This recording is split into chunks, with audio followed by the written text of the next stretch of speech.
Здравствуйте, друзья!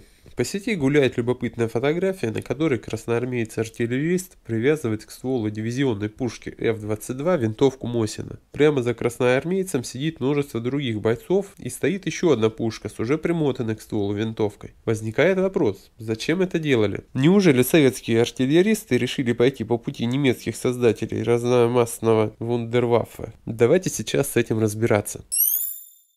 Красноармейцы всегда были богаты на выдумки. Сегодня об этом уже мало кто помнит, но в годы Второй мировой войны артиллеристы РККА додумались привязывать винтовку Мосина на ствол оружия. Данная система действовала безотказно. Для чего это вообще нужно было делать? Это очень хороший и правильный вопрос. Пора самим на все это посмотреть и разобраться, как же это было устроено и зачем в принципе это делалось. Прежде чем вернуться к Красной Армии и винтовкам Мосина, поговорим о дне сегодняшнем. На секундочку отвлечемся от артиллеристов и обратим свое внимание на мотострелков, а конкретно на гранатометчиков. Зачем? Затем, что процесс их подготовки в наше время напрямую связан с обсуждаемой фотографией времен войны. Когда готовят срочников-гранатометчиков, то им не сразу выдают боевые гранаты. Сначала нужно научить солдата снаряжать гранатомет и стрелять без боевой гранаты. Как это можно сделать? Да очень легко. Специально для этого существует устройство ПУС-7. Приспособление учебной стрельбы, которое внешне напоминает гранату, однако в действительности является огнестрельным оружием, в которое заряжается патрон калибра 7,62 мм. Заряженный патроном ПУС-7 заряжается в гранатомет, после чего пуск гранатомета позволяет выстреливать из учебного устройства, выпустив патрон в цель. Это куда безопаснее и дешевле, чем сразу уже стрелять боевыми гранатами.